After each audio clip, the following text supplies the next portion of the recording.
Good afternoon, and welcome to all of you. We're very, very happy that you're joining us in this session called Meet the GEF CEO and Partners.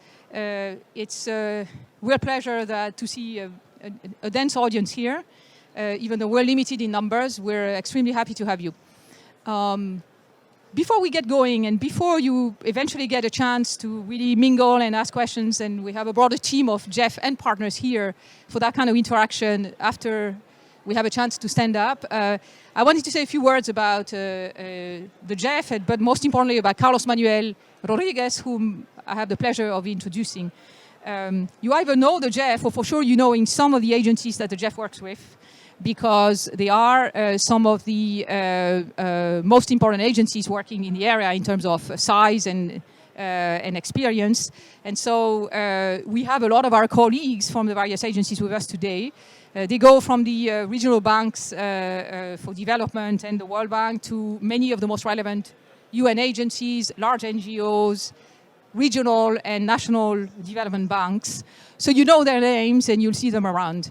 Now, Carlos Manuel has joined us a year ago in the middle of the pandemic and at a time where we all have found new ways of working.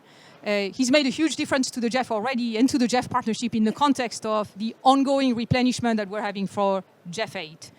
And the reason why he's made a huge difference is because he has given his life to conservation. He went from being a lawyer by training turned conservationist by vocation, right? To becoming an activist, an implementer, a minister in Costa Rica. And what he has done in the process is what we want to see happen in many, many countries. Because what Costa Rica has done with Carlos Manuel is to move ahead on institutional dimensions, on policy dimensions, on budget rationalization decisions, all in a way that has allowed, the forest cover to be doubled. And when you think about it, you almost look at this in disbelief, because if only this could be replicated in just a few countries, we would create the kind of trend that we're dreaming of having, essentially. And that's so he brings to that all of this experience. He's grounded into the field experience, but he's also someone, and you'll find out when he speaks, who's thinking policy, thinking financing, thinking institutions, and thinking people as he pulls together coalitions to move further. And our chance today is to expand our, coalition to you and to have a chance to go through discussions with you, answer questions. After he speaks, we'll take questions, so prepare your questions. And then we'll have a chance to mingle and have even more of your ideas. So Carlos Manuel, with this. Muchas gracias, Françoise. Thanks so much. You're very kind, Françoise. And the idea was to have a lot of cold beer and a lot of food, but still not there. Eventually, we will. But first, let me express my gratitude for coming. I'm really humble and honored to have you all here, just to hear me. You supposedly are here to hear me, but that is not what going to happen, because what I want is to have a dialogue with all of you, because most of your events that you've been participating so far are good panels where the possibilities for interaction is very limited. But before we get there, let me just share a little bit of my very personal impressions on this first year on the GEF, and what I look forward for the future of the GEF and the partnerships and the countries, because I think that that's quite relevant in the context of this Congress. First, let me begin by saying that I've been very close to the GEF ever since it was kind of an idea, and we began with a pilot phase. I was the head of protected areas in Costa Rica when GEF 1 began, and ever since I've been very close to the GEF and the agencies, and I thought I knew it. I thought I knew it, But it's not until now, a year in the organization, that I kind of have a sense of what the GEF is. I make a lot of fun with my friends that as I came into the GEF, I felt like I was playing this Mario Brothers game that you are jumping fences, you're avoiding enemies, you're receiving bullets from here and there, and when you make it to the end, you think that's the end. You get into a new world, which is more complicated and more complicated.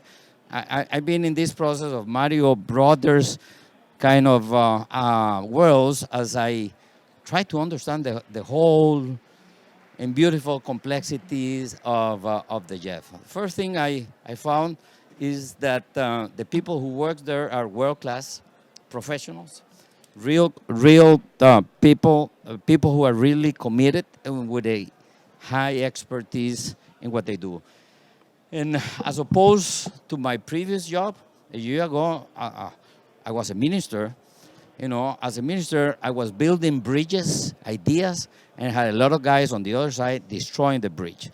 Here in the GEF, it's beautiful because I come up with an idea, I express it very formally, and 2 days later, I got 2-3 people from my staff with a written concept of something I talk as, you know, as part of a very informal conversation. So it is great to have these high quality, committed to professionals.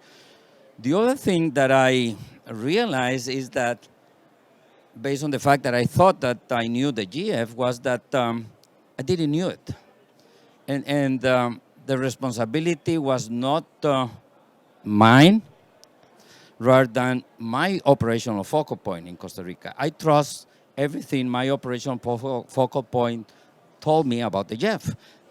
Me as a minister, I had no business in understanding, you know, the operational, administrative things of the GEF. And I basically knew that we have resources for implementing the conventions that are allocated through a resource allocated mechanism that not always matches my expectations and my needs, but I didn't knew that there is way more than that. The GEF has a non-grant mechanism that you can work on blended finance.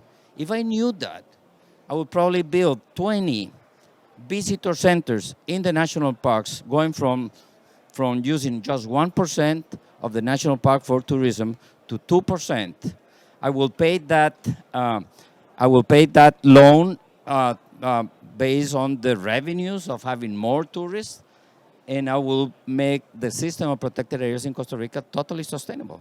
I didn't knew I can access that. I didn't knew that I can bring my private sector partners into accessing these resources.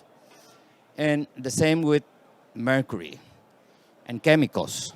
I didn't knew much about the possibilities to really engage with that. So now that I'm over here, I constantly call well, she continues to be the operational focal point, but I'm making her life a little bit miserable when she realized that I know as much as her and that we were not able to really capitalize. So one key element is that the GF has a lot of very interesting funding mechanisms that if you see all together in a very integrated fashion, it is way more than just resources for the climate, biodiversity, and land degradation convention. It's more than, you know, international waters. There's a lot more. And as we look into the future, the future will give us the opportunity to be able to access way more resources. So it is bigger, it is nicer, it is more integrated than what I previously thought, and countries, and this is I want to underline this, countries underutilize the GEF resources and capacities. As simple as that. Second element that I want to share with all of you. We see the GEF as the funding mechanism of countries. Yes, the GEF is a funding mechanism of the countries. It's not a funding mechanism of the governments. I want to make this difference. There's a difference within a country and a government. And we tend to believe that this is the flexible monies for the Minister of Environment. We need to begin understanding that even though that has been a fact, uh, it shouldn't be as such. These are monies. The GEF is the product of a political negotiation that happened 30 years ago when we were drafting and inviting parties to subscribe to the Rio Conventions. And the way to generate confidence into the process was this agreement of supposedly developed nations providing financial resources to developing nations. I want to underline this other element. We normally call them developed nations. No, these are supposedly developed nations providing financial resources to developing countries. Why supposedly developed? Because if we measure their environmental footprint and the level of social development inequities, we cannot consider industrialized nations as developed nations. So that was the agreement. We will provide countries with resources. But time has shown us that resources are being used to finance the government's priorities. And well, I don't have a big issue when we have a strong, vision-oriented, result-based government in a democracy. But, you know, if we see overall global governance and respect of human rights and transparency, we got a lot of issues there. So we need to begin creating awareness that governments are important, ministers are important, they assume responsibilities. At the end of the day, the definition on how the GEF resources should be used should reflect the priorities of the country. And the priorities of the country, how do we get there is complex. In some places, you got national development plans, sectoral plans, you got the biodiversity plans, the NDCs. I mean, there's many ways by which you can say, well, this is a country aspiration, a country policy, rather than, the pet projects from the Ministry of Environment. The second element, which is important, is that we need to go from providing resources, providing support for project development to somebody in the Ministry of Environment to mainstreaming the GEF resources within all public agencies. When I was a Minister of Environment, GEF gave me a lot of domestic power. Why? Because I was able to have financial resources and I can bargain that financial resources with other ministers. For example, the Minister of Agriculture, I think that I got an issue with this. Do you hear me good? Oh, okay. Okay. I thought it was constantly breaking. Okay. So I got a constant issue with the Minister of Agriculture. The Minister of Agriculture always said, you are the focal point of the GEF, you are the focal point of the Green Climate Fund. I need a lot of money for adaptation. The farmers are going very hard in adaptation, and he has to come to me.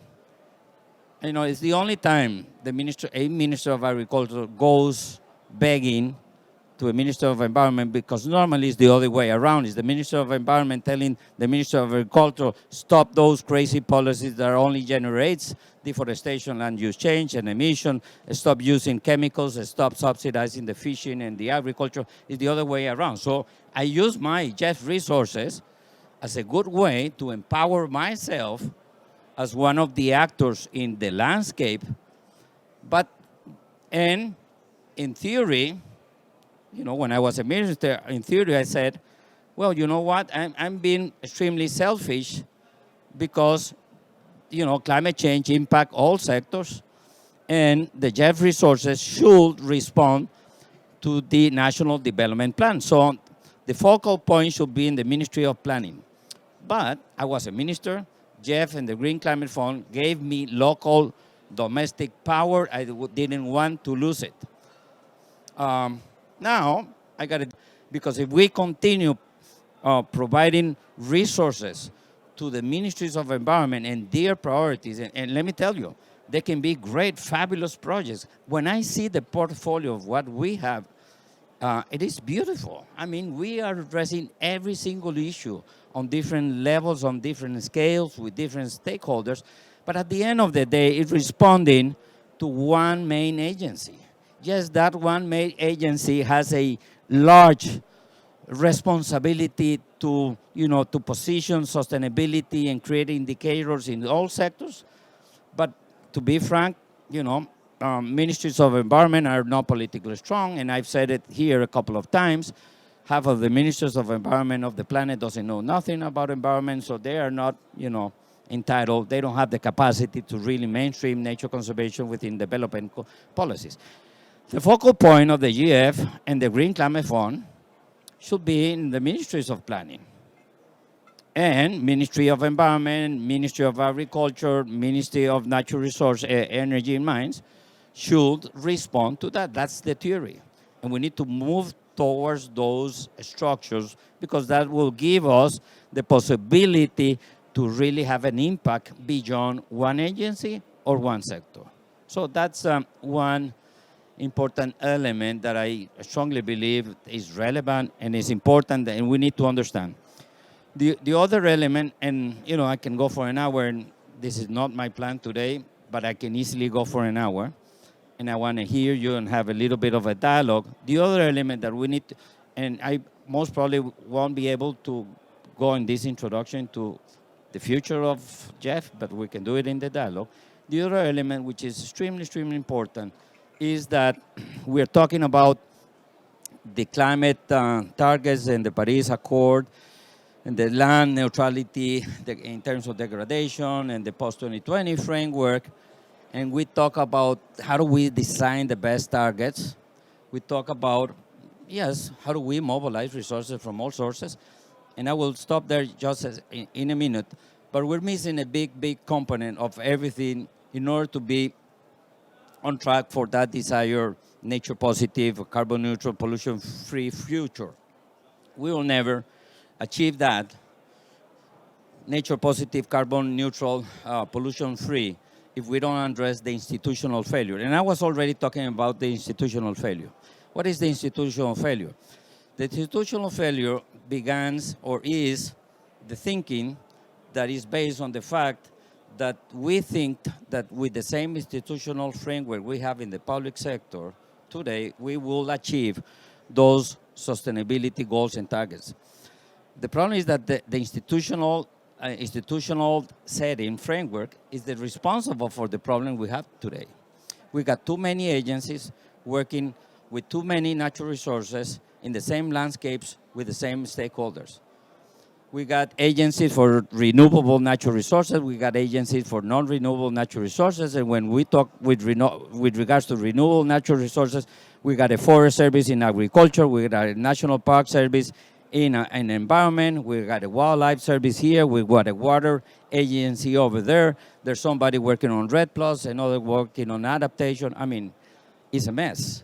It's the mess from the pure theory of institutional effectiveness. I don't see any country with 6 or 4 agencies working on education. I don't see any country having 6 or 5 agencies working on health, on economic, or in poverty alleviation. And those who used to have that did adjustments and changes. My point here is that we need to help countries generate a dialogue by which they can move from this institutional setting that works at the silo level into one that works at the seascape and landscape level in a more integrated fashion, where you don't divide agencies within specific natural resources. If this means merging the Ministry of Environment and Agriculture, I welcome that, even though I've been a great adversary of the Ministries of Agriculture. As a matter of fact, all ministers of environment began in a small agency within the Ministry of Agriculture in the 60s and 70s and even in the 80s. It was an evolutionary process. Well, maybe it will be good to go to mother institution, one more, and we merge them. Why do we have a Ministry of Agriculture and Environment? I ask myself that question constantly. Why? Well, probably any person will say, well, Ministry of Agriculture is for the production. It generates food, food security, it generates jobs. It is a productive ministry. They see the Ministry of Environment, they see it as a conservation ministry. They don't, it's not a production ministry, and we all know it is, but that's the perception. One does conservation, one does production. That's a wrong impression. For me, the only difference is that one works with domesticated biodiversity and the other works with wild biodiversity in the same places with the same people. So why we should have those differences? So I look and put a lot of attention on those countries who have agriculture and environment very close.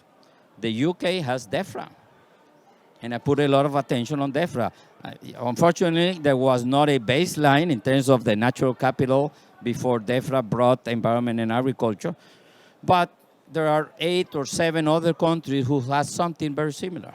The thing here is that we need to really generate political dialogues on how we deal with the institutional framework, because otherwise we will never achieve the 30%, the 1.5%, and the others targets. The GEF looks into that. The GEF has an aspiration of contributing for more policy coherence in the countries. We don't have policy coherence. Do you know why countries invest so many times in economic activities that destroy nature than what we invest in nature conservation? Because of the institutional failure. That's the main reason. So if we want to get to what we want to get by 2030 and 2050, this is a key element that the GEF agencies and the countries should address in a very coherent, holistic manner. So I'll stop here, and most probably, or I hope, we can have some kind of a dialogue. So thanks, Francois, for allowing me for this. And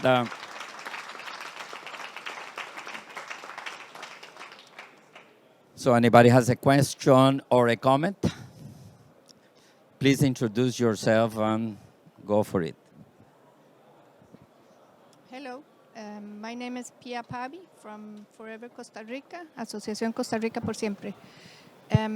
This dialogue that would contribute to get countries to have an institutional framework that follows your idea, how would that? We don't hear you. No. Can you hear me now? Yes. Yeah? Okay, so my name is Pia Pavi from Asociación Costa Rica por Siempre. I was wondering, how would you from GEF? A la pucha. ¿Sí? ¿Es usted?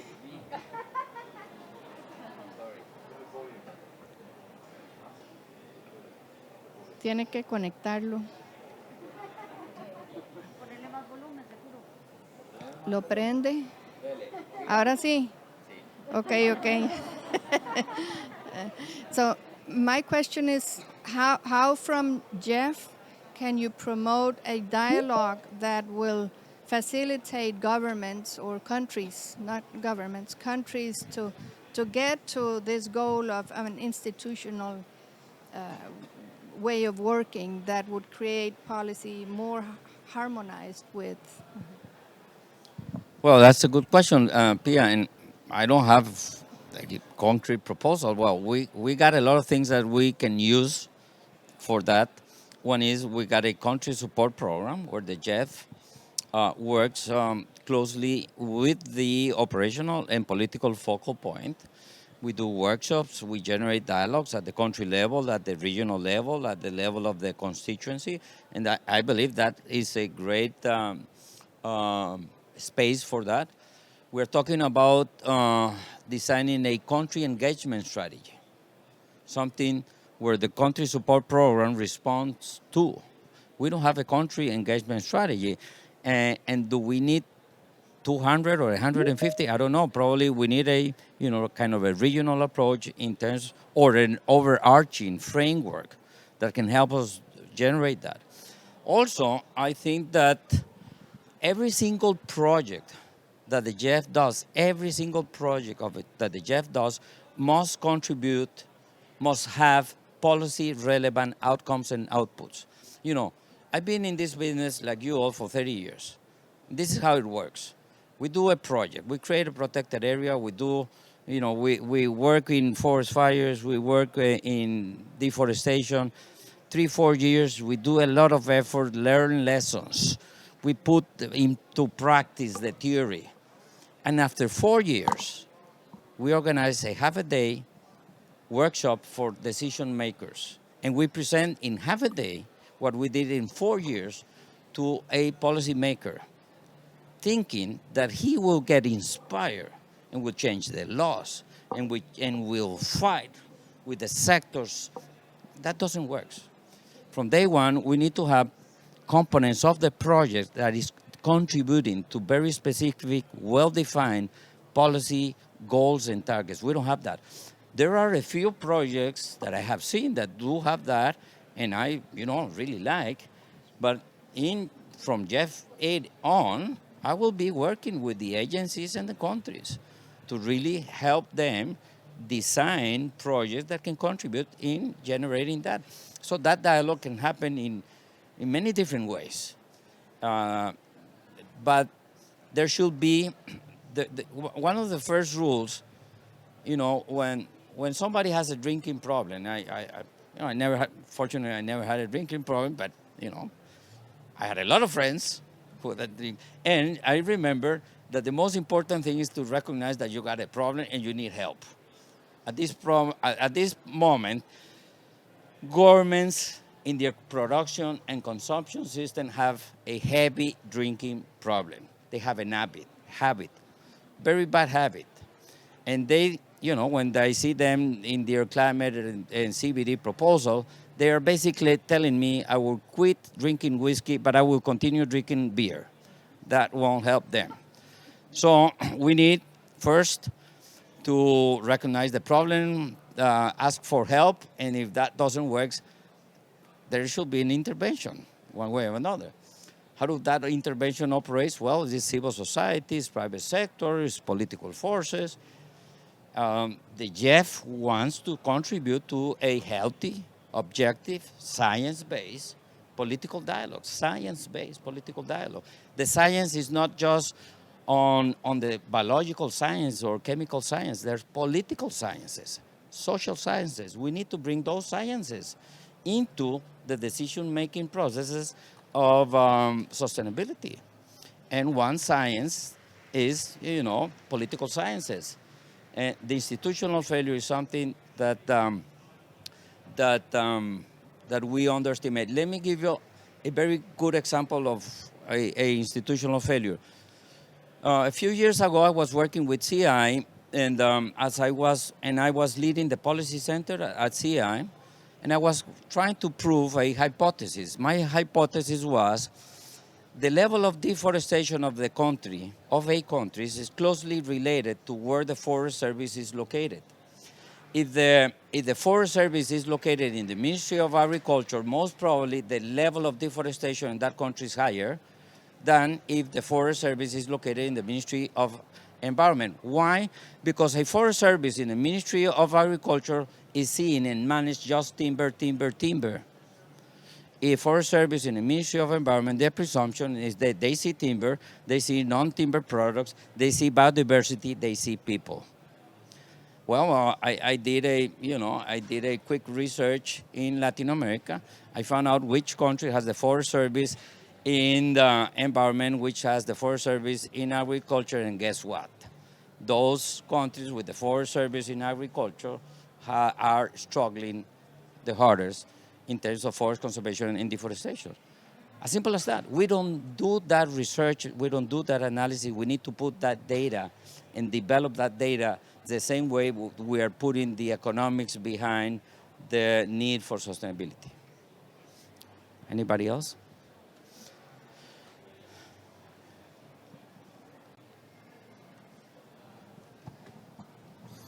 Thank you very much. My name is Willem Verwde. I'm working on a large landscape restoration project with Commonland and was the former director of IUCN Netherlands, member of the IUCN Commission Ecosystem Management. And where we see a lack And that's my question is, there's a lot of project funding available from investors, from grantees, from philanthropists and organizations like GEF and DFIs.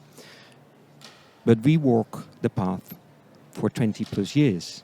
We have 20 years commitments in the landscape partnerships, and we need process funding to make sure that we have a local engine that can drive that processes and build trust, whether it goes up and down, despite of lessons learned and failures, we need to have that local entity. 20 years is still too short, as we all know, but it is something, and investors will understand that.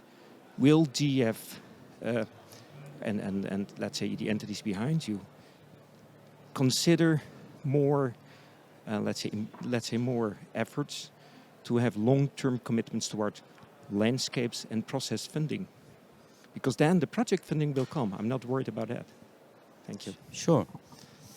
Thanks for that question. And, the last 10, 15 years, I have learned a lot to work at the landscape level. So here, once more, we'll never achieve any landscape, seascape aspirations if the institutional framework doesn't reflect that need of integration.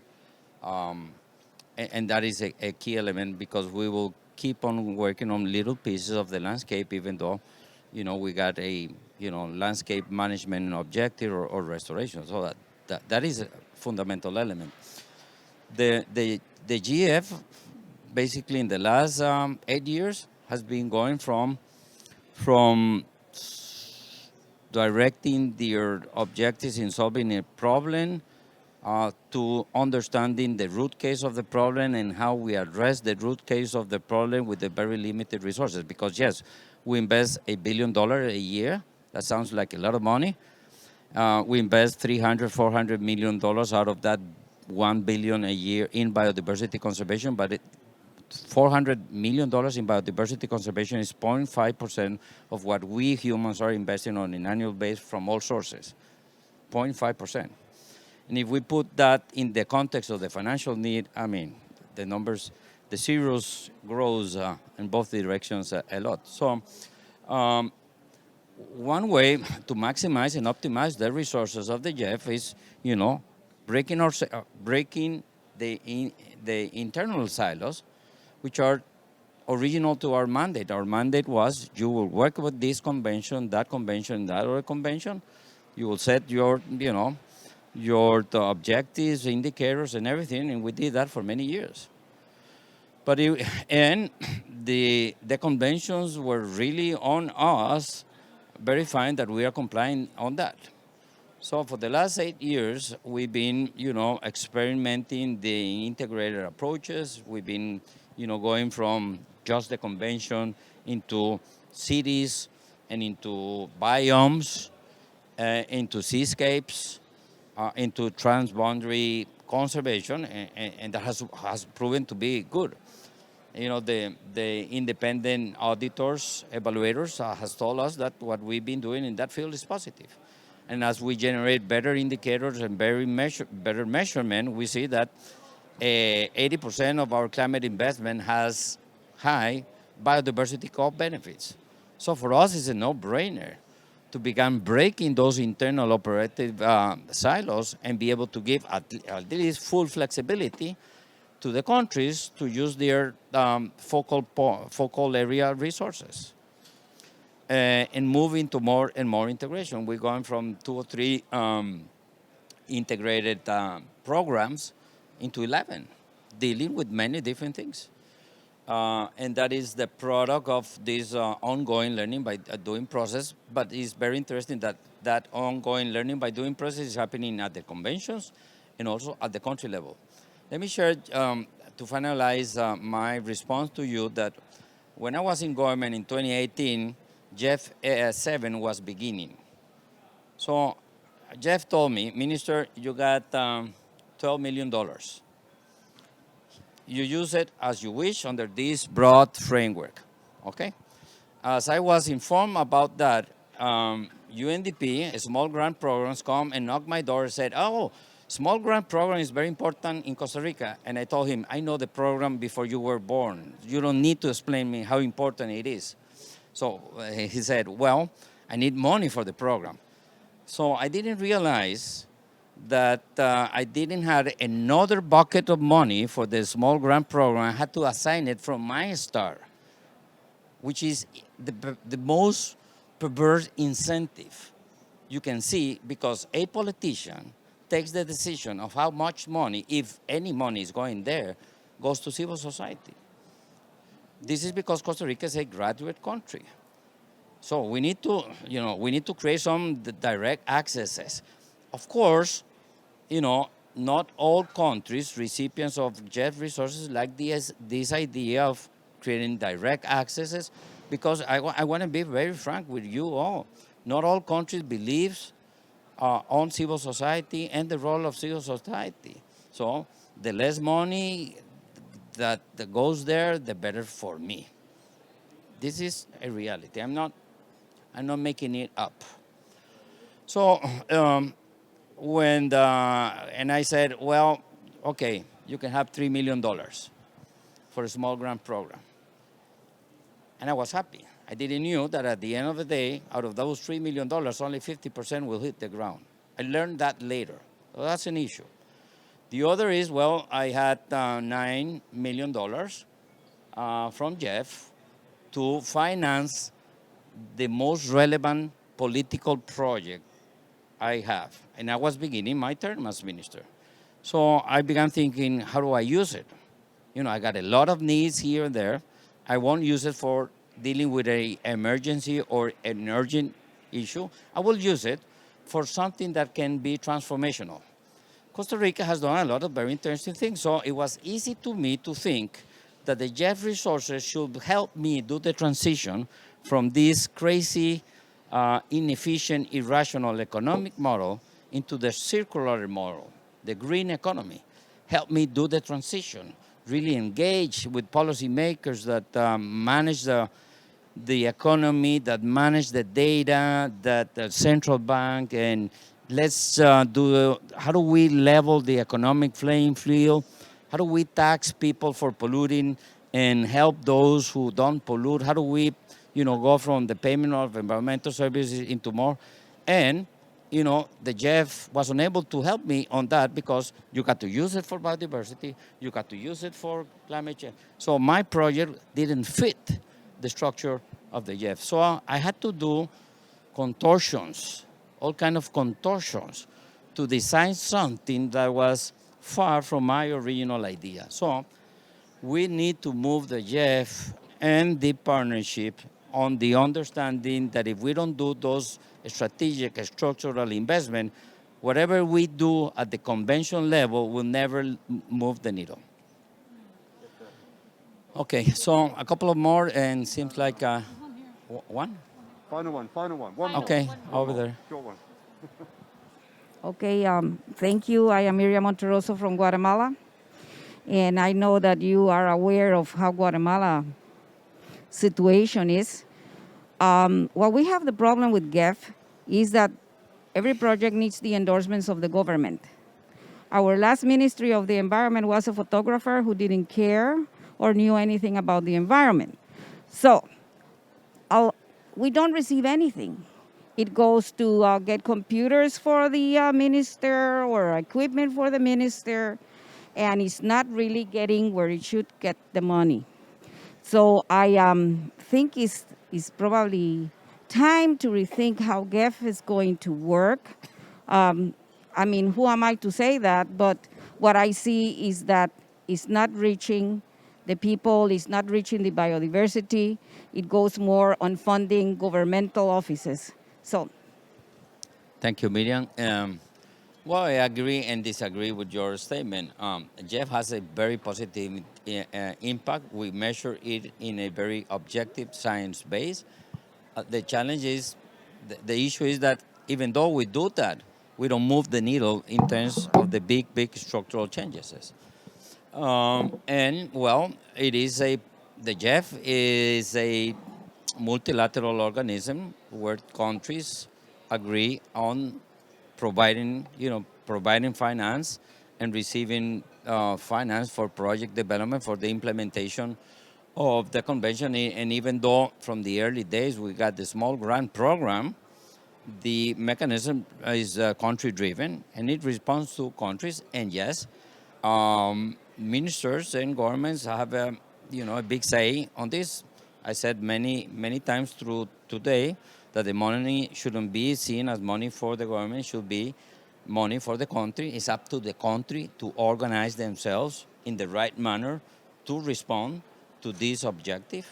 The GEF is not there to request or oblige any country to do what they should be doing. I believe that in the future, in the future, non-state actors should have a higher role in participation in international negotiations and international decisions, in the implementation of the international decisions. And I look into a new multilateralism in the future, and we're not there yet. That is why we are in this Congress. That is why this Congress needs to be able to present resolutions that can help us doing the bottom-up approach. And we got the power of the vote. We need to work with the youth. The youth are going to be a major electoral power very soon. Those guys, 16, 14, they will have a lot of power. Today they are, overall they are really silent as an important part of the electorate. But I don't, I never seen a government appointing a minister of agriculture or minister of finance that doesn't know nothing about agriculture and finance. Unfortunately, we still see different situations in the ministries of environment. It's up to us.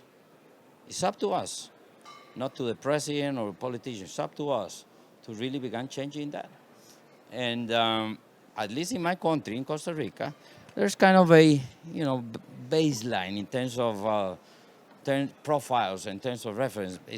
But we go up and down as well. We need to really understand how we can contribute so we can have the best professionals in those positions. Okay, so there are good news and bad news.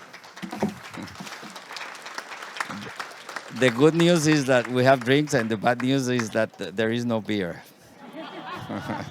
So thank you so much for coming up to this event. Wish you the best for the rest of the week, and enjoy your afternoon.